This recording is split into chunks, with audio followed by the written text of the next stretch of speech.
Our mission at Resilient Advisor is to have a significant impact on the retirement crisis by educating and empowering financial advisors to better serve their clients. We bring you industry thought leaders and experts to help you make a difference in the lives of your clients. Thanks for tuning in to this episode of The Resilient Advisor. My name is Jay Coulter. This show is now part of the Financial Advisor TV network. To learn more, please visit financialadvisor.tv. That is financialadvisor.tv. According to my guest, 82% of clients expect their financial advisors to be knowledgeable about Bitcoin, and 62% say that they would switch advisors to get advice about Bitcoin. And this is why he created the Digital Assets Council of Financial Professionals to help solve this problem for our community. Now, Ric Edelman does not need any introduction to my audience, as he's widely recognized as one of the most influential people in financial planning and investment management. Ric, thanks for coming on to talk about this. Great to be with you, Jay. Thanks. Let's get right to it. Let's start with the skeptics. Why do financial advisors need to pay attention to Bitcoin and cryptocurrencies? Because it's not going away. This is here to stay, and it doesn't really matter whether you like it or not.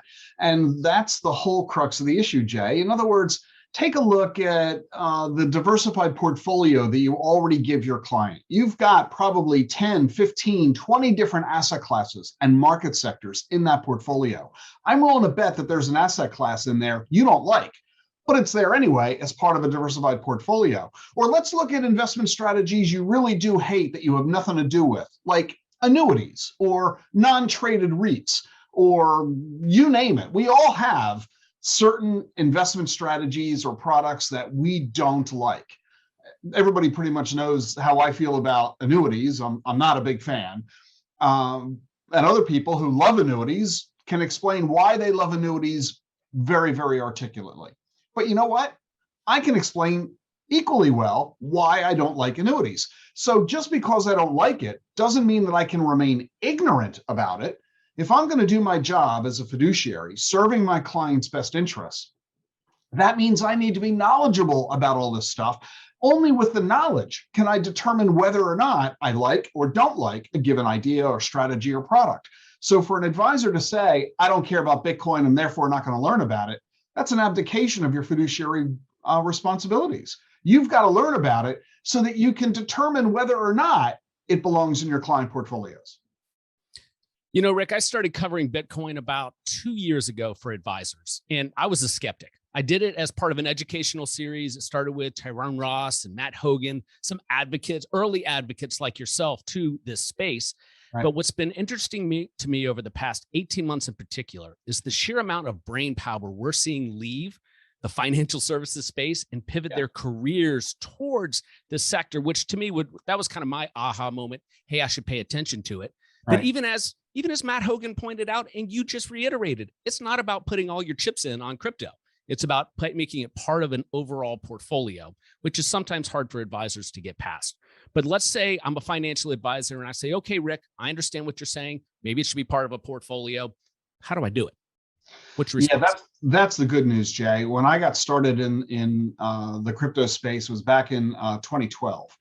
And that was a totally different world than today. And it was scary. It was unproven. It didn't make a lot of sense. There were highly skeptical or outright dangerous players involved, Mt. Gox and Silk Road. And it was not for the feeble-hearted and certainly not ready for prime time or for use with clients. Today, you fast forward 8 or 10 years, it is a radically different marketplace today. The digital asset community has really grown up. As you pointed out, a lot of folks from Wall Street and corporate America have made the shift over and provided adult supervision to making sure that these organizations are behaving responsibly, maturely, the way we would want and hope, the way we'd expect our banks and insurance companies and brokerage firms and credit card companies to all act. We hate them too, by the way, but we know they're acting within a framework of regulatory obligation. That isn't yet the case with the world of digital assets all too often, but it is really rapidly changing to the point where you now have qualified custodians, just like you have with your IRA accounts. And so you have a wide array of product available You don't have to mine for Bitcoin like you did in 2012. You don't have to buy it from an exchange if you don't want to. You can. Coinbase is now a publicly traded company, bigger than Charles Schwab. So yeah, you can buy from Gemini or Coinbase or Kraken or other exchanges to buy Bitcoin and Ethereum and other digital assets if you like. But now you can invest in funds. There are ETFs that exist in the marketplace. There are OTC traded securities that give you direct access to Bitcoin, Ethereum, and other products. At Bitwise, you mentioned Matt Hogan. They have available diversified funds that allow you to invest in an index approach, the top 10 crypto. I'm an investor in Bitwise, by the way, not just an owner of their products, but an investor in the company. And Osprey does the same thing, and so does Grayscale. You can invest in companies like MicroStrategy, which owns $5 billion worth of Bitcoin, a publicly traded stock whose price moves similar to the price of Bitcoin. You can invest in publicly traded mining companies like Riot Blockchain or Marathon Digital, where instead of buying Bitcoin, you're investing in the Bitcoin miners. There are entire ETFs that invest in the ecosystem, the picks and shovels route. Don't mine gold, be like Levi Strauss and sell them blue jeans. So there are entire ETFs that are available to allow you to do this. There are so many investment opportunities in so many different ways that there really is no excuse for an advisor to say, I don't know how to do it, I can't do it, I can't incorporate it into my practice. Yes, you can. There are facilities available, SMAs and TAMPs, even qualified custodians. You can invest in an IRA. You can provide practice management, totality. You can, for example, rebalance. You can dollar cost average. You can do tax management. You can collect your fee. Everything and anything you would ordinarily do with a client portfolio, you can now do with digital assets. So it's not a question of I'd love to, but I can't. That was valid 5 years ago. Today, the excuses are gone. So for the advisor who says, okay, I've done my research, I've bought in, now I want to start allocating assets. Like you mentioned, there's so many different avenues that you could go down now, which is great, but it's also a challenge. Where does the advisor start? Well, the first place to start is what amount of the portfolio am I going to put into Bitcoin? And this is where a lot of advisors freeze, and understandably so. Because let's face it, this is still an emerging asset class, and all emerging markets are risky, uncertain. There could be regulatory problems, there could be technological ones, you could have competitive threats, obsolescence. There are a lot of reasons this could all blow up. And advisors know, well, gee, because of that, I don't want to invest, 50% of my clients' money into this. I mean, that's what you do with the stock market. You put 40, 50, 60, 70% of assets in stocks. You put that much into bonds, or you put 10, 20, 30% into real estate. And that's understandable. That makes sense. Not only are you willing to put the bulk of your money in stocks, bonds, and real estate, for two reasons. One, they're legitimate. They're not going away. Number two, you also know that if you only put 1 or 2% of your money into the stock market, you're kind of wasting your time. What difference does it make if you buy one share of Microsoft? You and I both own Microsoft. We own it in our mutual funds, but Bill Gates is richer because he owns a whole lot of Microsoft. So investment advisors realize that the key to investment success is asset allocation. This is what we learned from Harry Markowitz, Modern Portfolio Theory. We know the importance of investing a certain amount of money, and to do it meaningfully, that means 10, 20, 30, 40% of assets into an asset class. That is way too risky with Bitcoin. And that's why advisors get frozen. They're like, I want to invest, but I don't want to invest so much because of the risk. Therefore, I won't invest at all. And that's the classic mistake, Jay, because in this asset class, it doesn't work like all the others. That's one of the things that makes this so exciting. It's non-correlated. It doesn't have anything in common with stocks or bonds or real estate or oil or gold or foreign currencies or natural resources. It's totally unique. And that means all you need to do is a 1% asset allocation. I've been trumpeting this since 2015. It's now called by a lot of folks Ric Edelman's 1% asset allocation strategy. History tells us, with the incredible volatility of Bitcoin, a mere 1% allocation can have a material impact on the client portfolio. But being only 1%, so what if it blows up? That's not going to destroy your client's financial security. It's not going to impede their ability to retire or send a child to college. So it's a wonderful balance. And since it's only a 1% of the asset allocation, you can proceed without any real concern. So let's start there. Decide on how much. 1% is plenty. In fact, there was a study in 2018 by Yale. They reached the same conclusion. Yale said that even if you think Bitcoin will outperform by 100%, you should only have a 3% allocation. So everyone's pretty much in agreement in this space. It doesn't take much. So once you decide that it's a 1% allocation, let me give you 3 choices on how to proceed. Number 1, just buy Bitcoin. It's clearly the market leader. It has the biggest brand. Everybody has heard of it. Even though they don't know anything about it, they've heard of it. And it's a simple, easy way to get started. Bitcoin is probably going to be the last to go away if the whole thing blows up because it has such a lead. It's probably 60% of the entire market. It's a $2 trillion market, and Bitcoin is probably 60, maybe 70%. So just buy Bitcoin, call it a day. Number 2, combine Bitcoin with Ethereum. Ether is now even more exciting, a lot of folks say, because this is engaging in what's called smart contracts. This is really the commercial use case for businesses around the globe. And there's a lot of excitement about this. So have a combination of Bitcoin and Ethereum as a portfolio. And your decision, 60-40, 50-50, 40-60, something along those lines of a combo Bitcoin and Ethereum. Third, if you really want to dive deeper, you want to be more diversified, Bitwise and Grayscale both offer diversified funds of the top 10 crypto so that you're getting a broader access. Keep in mind that Bitcoin and Ethereum are about 80 to 90% of those funds because they're dominant in the marketplace, but it gives you that opportunity. And then by taking that little baby step, as you get acclimated, the more you learn, the more you become comfortable and familiar, you can begin to look at other avenues, such as picks and shovels, Bitcoin miners, DeFi, and other aspects within the space. And once you jump down that rabbit hole, you'll begin to get excited about it. Rick, in your opinion, are we going to see a Bitcoin ETF in the next 12 months? Well, I'll tell you what I've been saying publicly, Jay, is that we're going to see a Bitcoin ETF within 18 months. And I've been saying that for 6 years. So, you know, I've had Hester Peirce on stage and in webinars with me, and I've asked her that question directly. She's a commissioner at the SEC. We've talked with a lot of staff at the SEC. We don't know when it's going to happen. There are predictions all across the map, whether it's going to be within a few months or whether it's going to take another year and a half or 2 years. Jay Clayton has made it clear he likes the idea of a Bitcoin futures ETF, and he has said he is not opposed to a Bitcoin ETF. We also have concerns about the custody and pricing of Bitcoin, which is what's slowing down the SEC from saying, okay. There are about 15 applications in front of the SEC now. 4 of them, the SEC says, it will rule on before the end of the year. So we'll have to wait and see. But here's the good news. It no longer matters.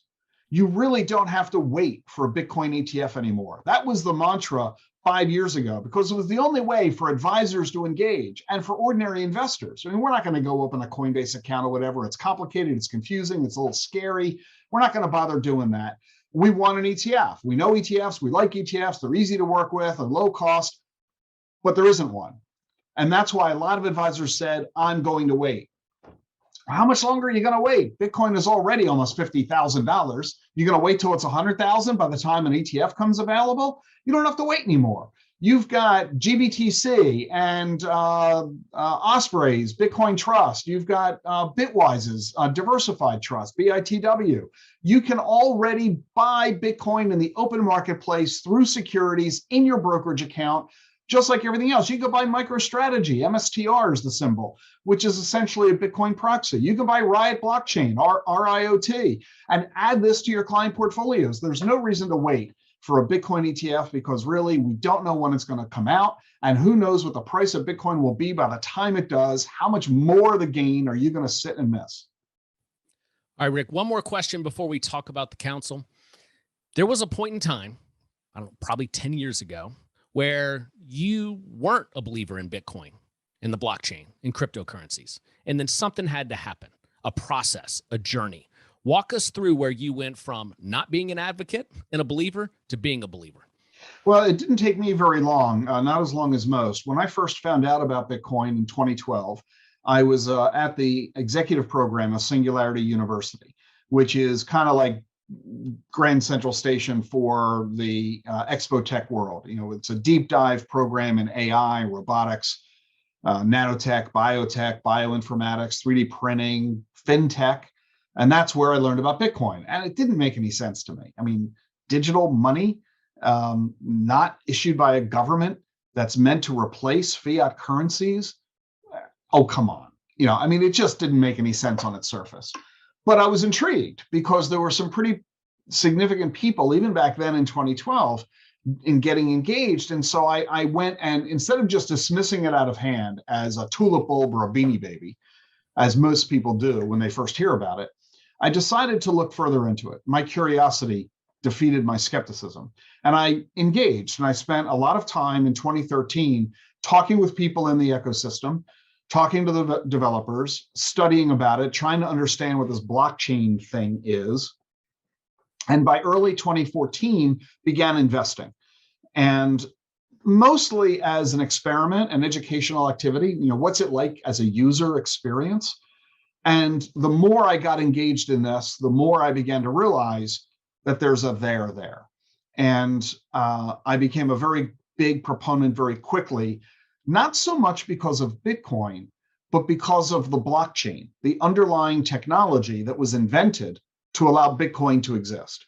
And it's where the blockchain, where we get totally excited and enthusiastic about the future. That's really what it's all about.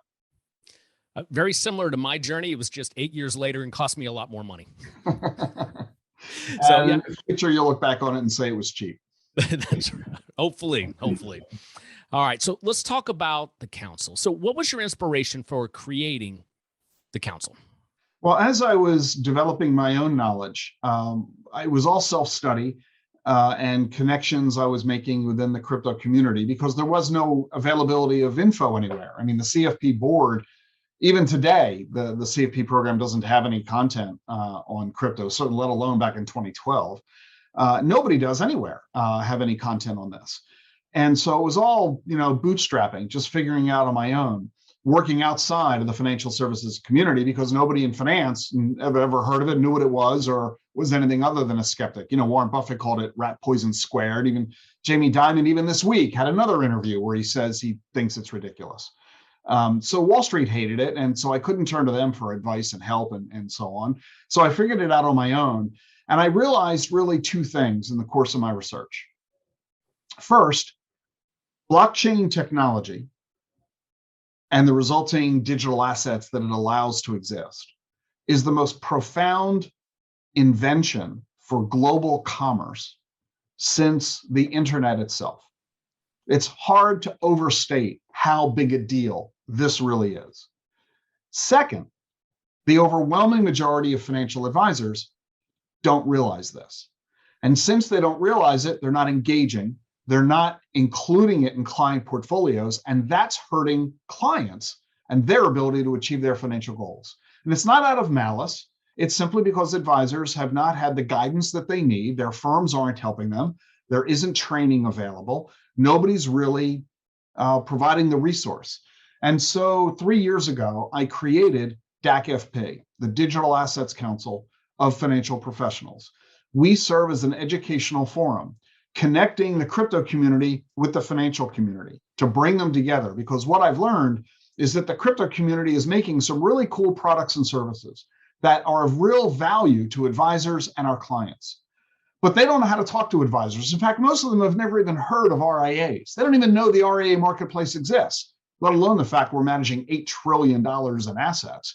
They don't get it. They don't understand. They talk to each other. They don't talk to people who can use the stuff that they're building.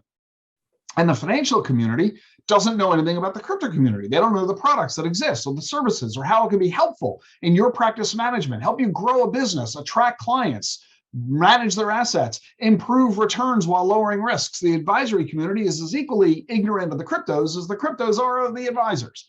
So I created DACFP as the bridge to connect the two. And we are now the dominant organization, pretty much really the only one, that is doing this in a big, meaningful way. And we are now sponsored by a lot of folks throughout the industry, both in the financial side as well as the digital side.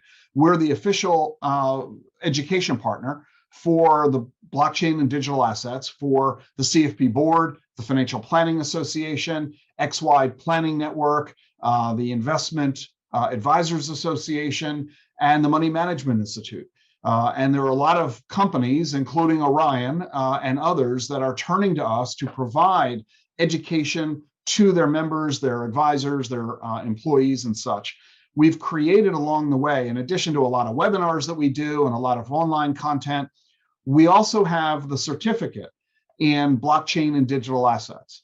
This is a 11-module online self-study course that offers you 13 CE credits. It's only $549. And a lot of these organizations offer you discounts. You can get it even cheaper.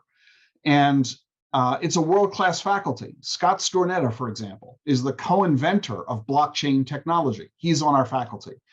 We've got folks from the former head of IBM's blockchain program. We've got leading experts in digital assets as well as law and regulation, all providing the content for our faculty. It's a terrific program.